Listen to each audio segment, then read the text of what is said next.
وہ پوچھتی ہے کہ اپنے بھائی اور باپ کے لیے بھی کچھ لائے ہو، جس پر شہروز کہتا ہے کہ میری ماں تم میرے لیے پوری کائنات ہو. جس پر اس کی مدر کہتی ہے کہ ایسی باتیں کہاں سے سیکھتے ہو. جس پر شہروز ہنستا اور کہتا ہے کہ بتا دیا تو پھر آپ دوبارہ ناراض ہو جائیں گی.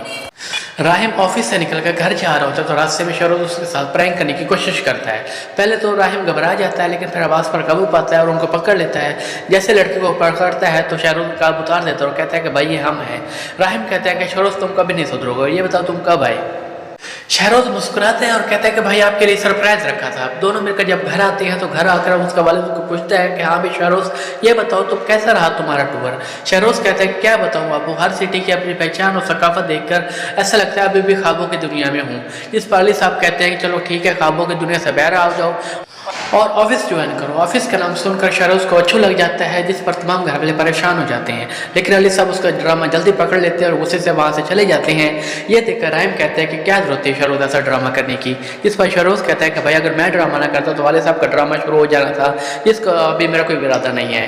یہ کہہ کر وہ ممی کی طرف کہتا ہے ممی میں نے ٹھیک کیا. جس پر اس کی ممی کہتے ہیں تم نے بالکل غلط کیا، تمہیں ہرگز ایسا نہیں کرنا چاہیے تھا. ماں بیٹے کا پیار دیکھ کر راہم جو ہوتا ہے وہ اداس ہو جاتا ہے. اداسی کی حالت میں سوئمنگ پول کے پاس بیٹھا ہوتا ہے. اسے اپنا بچپن یاد آ جاتا ہے. اتنی دیر میں مہین کی کال آ جاتی ہے. مہین کی کال کو جب وہ اٹینڈ کرتا ہے تو مہین کہتی ہے کہ آر یو میٹ، تم نے آج کیا حرکت کی ہے. لیکن اس کی آواز کی اداسی کو محسوس کر کے مہین کہتی ہے کہ راہم مجھے بتاؤ کیا ہوا ہے. جس پر راہم کہتا ہے کہ تمہارے پاس کوئی جادو ہے جو تم میری تمام فیلنگ جان جاتی ہو. جس پر مہین کہتی ہے کہ میرے پاس جادو نہیں بلکہ میرے پاس تم ہو، میں تمہاری تمام دکھ تکلیف محسوس کر سکتی ہوں. باتیں ہوتی رہتی ہیں تو آخر میں راہم کہتا ہے کہ مہین آئی لو یو. لیکن مہین سن کر خوش ہو جاتی ہے لیکن ڈرامہ کرتی ہے اور کہتی ہے کہ آواز نہیں آ رہی، سگنل کا پرابلم ہے، کیا کہہ رہے ہو. راہم پھر کہتا ہے کہ پاگل چڑیل آئی ہیٹ یو. یہ سن کر مہین ہنستی ہے اور کہتی ہے کہ اب ٹھیک ہے اور اسٹوپڈ کہہ کر کال کاٹ دیتی ہے. اگلے سین میں ایمن کو دکھایا گیا ہے جو کہ اپنے بھائی کے ساتھ کھڑی ہوتی ہے. بھائی کے پوچھنے پر وہ بتاتی ہے کہ بات تھوڑی سی نروس ہوں، اس وجہ سے نیند میں نہیں آ رہی. سوچ رہی ہوں کہ کل تک دن کیسے گزرے گا، کیسا ماحول ہوگا آفس میں اور کیسے لوگ ہوں گے. اس پر اس کا بھائی کہتا ہے کہ آپ ہی دن تو گزر ہی جاتے ہیں، یہ ہماری عمر ہے کہ ہم دن خوش ہو کر گزاریں اداس ہو کر. یہ سن کر ایمن کہتے ہیں کہ تیری چھوٹی سی عمر میں ایسی بڑی باتیں کیسے کر لیتے ہو. جس پر اس کا بھائی کہتا ہے چھوٹی سی عمر، یہ دیکھے بوڑھا ہو گیا ہوں، بال سفید ہو گئے. جس پر ایمن ہنستی ہے اور کہتے ہیں کہ ایک بال سفید ہونے سے بندہ بوڑھا نہیں ہو جاتا. یہ سن کر اس کا بھائی بھی کہتا ہے کہ آپ ہی اداس ہونے سے بھی دن نہیں گزرتا، کیا گزر جاتا ہے. جس پر ایمن ہنستی اور کہتے ہیں کہ نہیں. اگلے سین میں یہ دکھایا گیا ہے کہ دن آ جاتا ہے اور آفس کی تیاری میں مصروف ہوتی ہے. ایمن کی امی اس کو روک لیتی ہے اور صدقہ اتارتی ہے. جس پر اس کا بھائی کہتا ہے کہ ابھی ہمارا صدقہ تو نہیں اتارا آپ نے کبھی بھی. اس کے بعد ایمن جو ہوتی ہے اپنے فادر کے پاس جاتی ہے. اس کا فادر کہتا ہے کہ کیا تم نروس ہو. جس پر ایمن کہتے ہیں کہ جی ابا تھوڑی سی نروس ہوں. جس پر اس کا فادر کہتا ہے کہ میں دعا دیتا ہوں اللہ تمہارا دن اچھا گزارے. لیکن ایمن اپنے آفس چلی جاتی ہے اور اس کو جاتے ہوئے دیکھ کر اس کا فیانسی دیکھ لیتا ہے اور کہتا ہے کہ ایمن اتنی بڑی گاڑی میں کہاں جا رہی ہے. وہ اس کے پیچھے کرتا ہے تو ہوٹل پہنچ جاتا ہے اور کہتا ہے کہ واہ بھی ایمن تمہارے تو دن بدل گئے اور میرے بھی. جمال اس کے بعد سیدھا اپنے گھر جاتا ہے اور پوری کہانی اپنی ماں کو بتاتا ہے. اس کی مدر ساری کہانی سن کر حیران ہو جاتی ہے اور کہتی ہے کہ دیکھو بھابھی نے کس طرح ہم سے یہ بات چھپائی، جیسے پوری زندگی ہم کو پتہ نہیں چلے گا. یہ سن کر جمال کہتے ہیں کہ امی میں تو کہتا ہوں آپ کل ہی ماموں کے گھر جائیں اور کل ہی رخصتی لے لیں. جس پر اس کی ماں کہتی ہے کہ تم کسی قابل ہوگے تو میں بات کروں گی. یہ سن کر جمال کہتا ہے کہ امی آپ کو پتہ ہے کہ مجھے جاب کا کوئی شوق نہیں، میں تو اپنا بزنس کرنا چاہتا ہوں. اب تو ایمن کی جاب لگ گئی ہے، اس کی اتنی سیلری تو ہوگی تو وہ مجھے شو روم کھلوا کر دے سکتی ہے.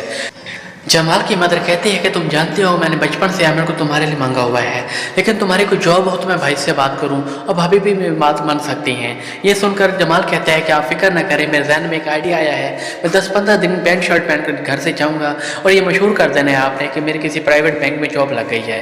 ماموں اور ایمن بھی یقین کر لیں گے، بات کی بات میں دیکھی جائے گی. یہ سن کر اس کی ماں کہتی ہے کہ واہ بیٹا پہلے پوری زندگی اپنی ماں کو دھوکہ دیتے رہے گا، بیوی کو بھی دھوکہ دینے کا پروگرام ہے.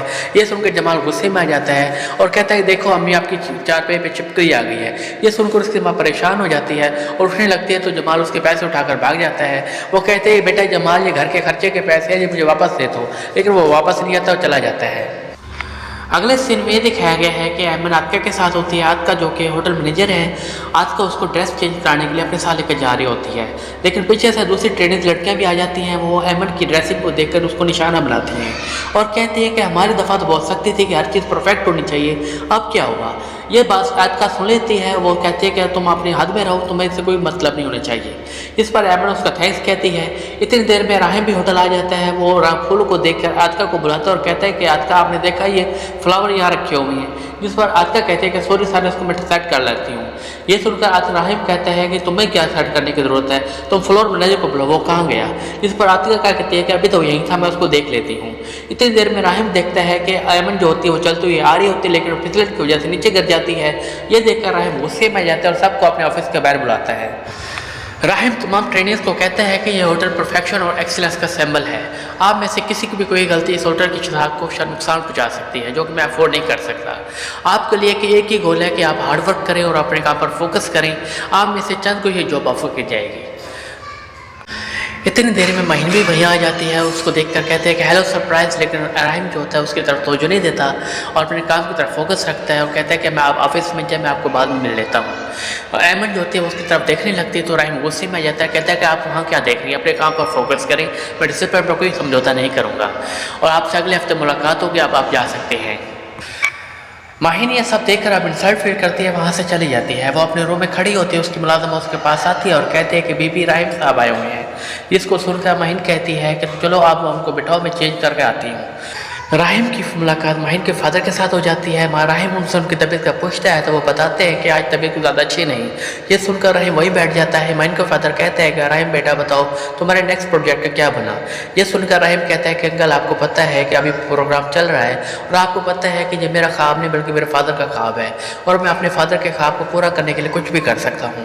اتنی دیر میں مہین میں وہیں آ جاتی ہے اور کہتی ہے کہ اگر آپ دونوں نے کاروباری باتیں کرنی ہے تو میں یہاں کیوں بیٹھی ہوں؟ یہ کہہ کر وہ کمرے سے چلی جاتی ہے۔ یہ دیکھ کر مہین کا فادر کہتا ہے کہ بس بیٹا میں پوری زندگی پولیٹکس میں مصروف رہا، اس لیے بیٹی کی طرف توجہ نہ دے سکا۔ پوری زندگی میں پریشان رہتا تھا کہ ایسا لڑکا ملے جو مہین کو اس کی پوری توجہ دے سکے۔ اللہ کا شکر ہے کہ تمہاری شکل میں ایک اچھا اور ایماندار لڑکا اس کو مل گیا ہے، اب میں بے فکر ہوں اور تم اس کی پوری زندگی خیال رکھنا۔ راہم مہین کے پاس جاتا ہے، اس سے بات کرنے کی کوشش کرتا ہے، لیکن مہین کافی غصے میں ہوتی ہے اور کہتی ہے کہ ڈونٹ ٹچ می۔ یہ دیکھ کر راہم کہتا ہے چلو ٹھیک ہے اوکے سوری کرتا ہوں، لیکن تم سے ایک ضروری بات کرنا چاہتا ہوں، وہ سن لو۔ مہین بولتے ہیں بولو کیا بات ہے؟ راہم کہتا ہے کہ کافی دنوں سے اچھا فیل نہیں کر رہا، اس وجہ سے ڈاکٹر کے پاس گیا تھا، چیک اپ وغیرہ بھی کیے ہیں، اس کی رپورٹ بھی آ گئی ہے۔ ڈاکٹر کا نام سن کر مہین پریشان ہو جاتی ہے، کہتے ہیں آگے بولو پھر کیا ہوا؟ راہم کہتا ہے کہ دیکھو دل کی دھڑکن کافی سلو ہو گئی ہے، ڈاکٹرز کہتے ہیں کہ یہ پریشانی کی بات ہے، دیکھو تم میرے دل کی دھڑکن سن سکتی ہو۔ ماہین اس کی دل کی دھڑکن سنتی ہے تو کہتی ہے دل دھڑک تو رہا ہے۔ یہ دیکھ کر راہم کہتا ہے دھڑک تو رہا ہے لیکن ماہین کا نام پکار رہا ہے۔ یہ سن کر ماہین مسکراتی اور کہتی ہے کہ اچھا بابا سوری، میرے لیے تم پھول ہے؟ جس پر راہم کہتا ہے کہ بس ابھی جا کر لے آتا ہوں۔ اگلے سین میں یہ دکھایا گیا ہے کہ راہم اپنے ہوٹل میں بیٹھا ہوتا ہے، اس کا بھائی شاہروز بھی وہیں آ جاتا ہے۔ وہ اپنے بھائی کو دیکھ کر مسکراتا ہے، لیکن شاہروز جب واپس جا رہا ہوتا ہے تو اس کی نظر ایمن پر پڑتی ہے۔ ایمن کو دیکھ کر وہ وہیں رک جاتا ہے اور یہیں پہ اس سین کا اینڈ ہو جاتا ہے۔ اگلی سین میں دیکھیں گے کہ آگے کیا ہوا۔ جڑے رہیے ہمارے ساتھ، شکریہ۔